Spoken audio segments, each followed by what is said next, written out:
Greetings, my friend. Father Leo here again. And the topic of my presentation today has to do with how we judge or don't judge the mistakes of other people. And I'm here to talk about what came out last week, the story on Jean Vanier. Now, we know that this isn't fake news because it came from L'Arche themselves. So certainly there's credible authority behind this story. Now, Jean Vanier, as you know, has been known worldwide for his investment in energy, time, and compassion in ministering to handicapped people of various handicaps which they are living with. And he has certainly sparked a great following and a lot of admiration for him. And when this news came out that he had abused women, and it just shook a lot of people who had invested a lot of their energy in admiring him, and who knows, some may have helped him in his ministry, and certainly the people of L'Arche itself. It must have been a shocking revelation. And also we have to think of the women. Again, it seems the dynamic was the misuse of power.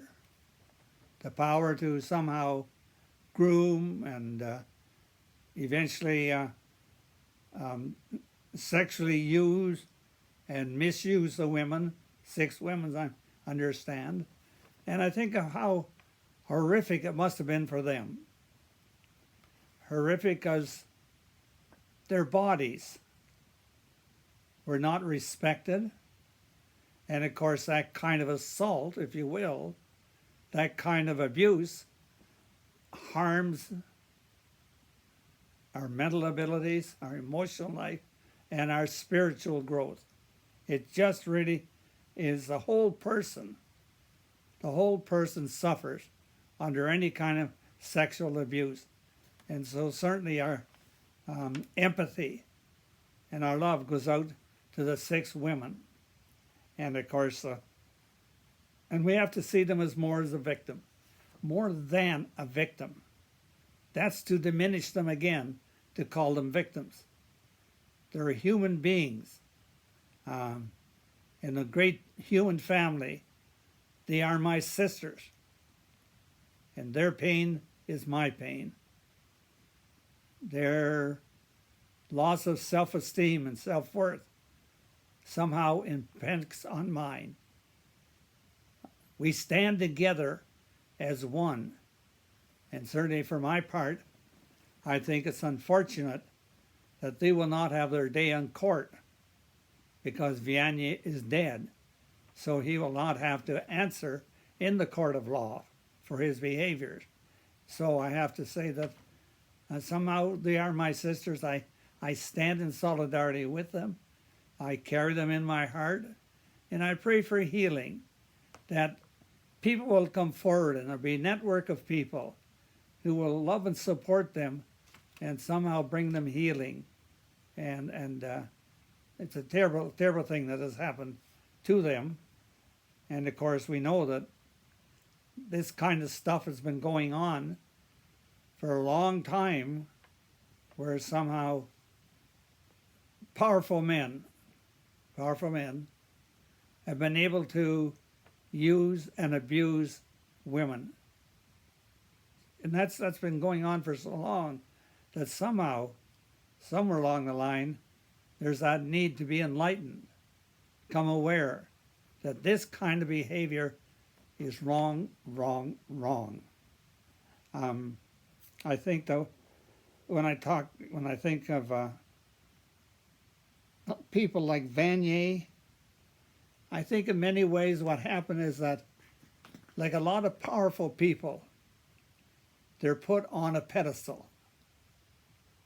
And it's always dangerous, it's always risky to invest too much of ourselves in a hero. There's a saying that some heroes have feet of clay. There's something hidden, something not known, and that clay is when a hero falls off the pedestal, and people are disorganized. They feel a shock. They feel they've been misled, and there is the anger, and at times there is judgment. There is judgment because of the fact that we maybe are the type of person that does dualistic thinking, either or.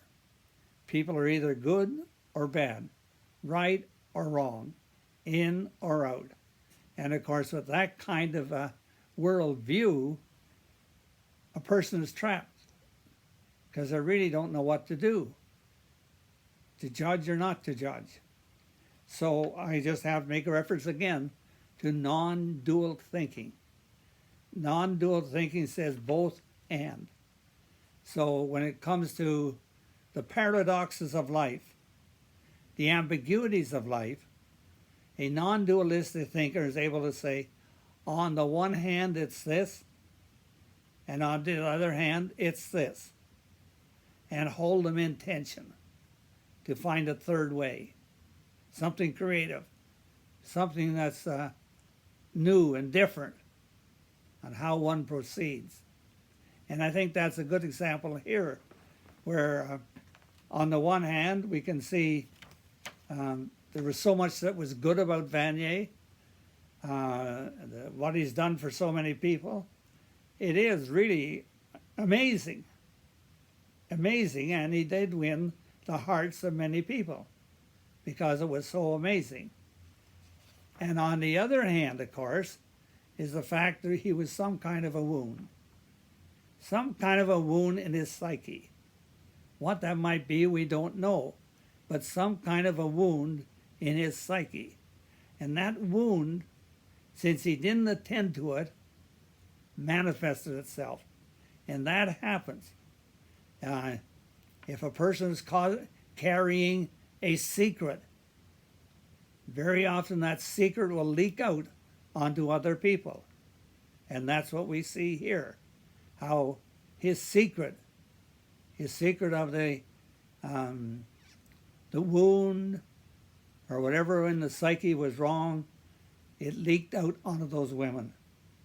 And since he had the power, he could give in to it and act on it. And my guess is somewhere along the line, he must have known it was very inappropriate. He must have, I don't know, but I feel somehow this man had to know what he was doing wasn't right. Abusing women, how could you ever see that as right? But I know in our culture, a lot of it goes on.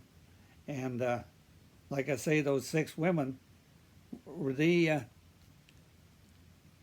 whatever his pain was, it was projected onto the women, and they carried his pain. They're carrying his pain. Now, this doesn't justify anything, so don't go making a judgment about what I'm saying. I'm not trying to defend him at all.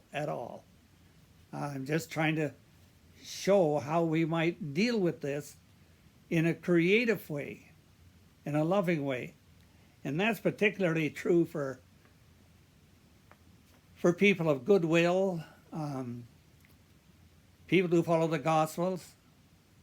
Remember the story of Jesus and the woman taken in adultery? And he said, who's going to throw the first stone? The stone of judgment. And nobody did. And Jesus said to them about loving, not just your good people, but loving even your enemies. So we are called to love a person, to love people. So I think I can say, on the one hand, I still admire, stand with Vanier. He's my brother as well. He is my brother in the human family where we're all brothers and sisters to one another. and he is there. And I know if I'm going to be a faithful follower of Jesus, I cannot judge and condemn him as a person. However, on the other hand, I can certainly judge and condemn his behavior. It was wrong, totally wrong. And I know that when Jesus said, "Judge not that you be judged," don't be judged, he meant that. But as I said to you, I won't judge Vanier, but I'll certainly judge his behaviors and say, wrong, wrong, wrong. And I said the most unfortunate part is the fact that he's dead, so he can't be called accountable in in a court of law, and be held responsible for what he did. So when we hold it in our hands of, on the one hand this and on the other hand that, and hold those two intentions, then we can see where we go with this. Hopefully, for people who are followers of Jesus, we can do like Jesus did. Even on the cross, he said, "Forgive them, for they know not what they do." Did Vanier know what he was doing? I don't know. From this distance, I don't know. You would think that he would know. I would think he would know, but I don't know. How deep was his wound? How deep was his pain? How deep was that pain that he projected out onto the women by using his power to violate them and abuse them? Those are questions we'll probably never have an answer for. But as I said to you, we must not rush to judgment on anybody. On anybody. When I see all the judgments that dumped on President Trump, it doesn't sit well with me. I know he may have some deep psychological problems. He's my brother, and I love him. And do I approve of his actions? A lot of them I don't. I think they're wrong, wrong, wrong. But he's my brother, and in my eyes, there's nothing else I can see. I can't see anything else, because I believe firmly that all the men and women of the world are my brothers and sisters. We are interconnected, interrelated, interdependent. And so, with that in mind, I realize that Jesus has taught us how to do non-dualistic thinking. And I can tell you now, if somebody comes down on one side and says, "Oh, well, he did so much good, this other doesn't matter," I have to say, nope, doesn't fly. If a person says what he's done was terrible, all the good he did means nothing, and he needs to be judged and condemned, I have to say, nope, that's not it. That's not it. Non-dualistic thinking holds both. It's what I call two-handed thinking. Where's my other hand here? It's here somewhere. Anyway. But anyway, it's two-hand thinking. On the one hand, it's this. On the other hand, it's this. I hold the two of them in tension, and a third way appears. It's that third way of how I live with the ambiguities of life that give me the enlightenment, give me the awareness of what's to be my response in situations like this. And so I think that's what I want, but all I want to say.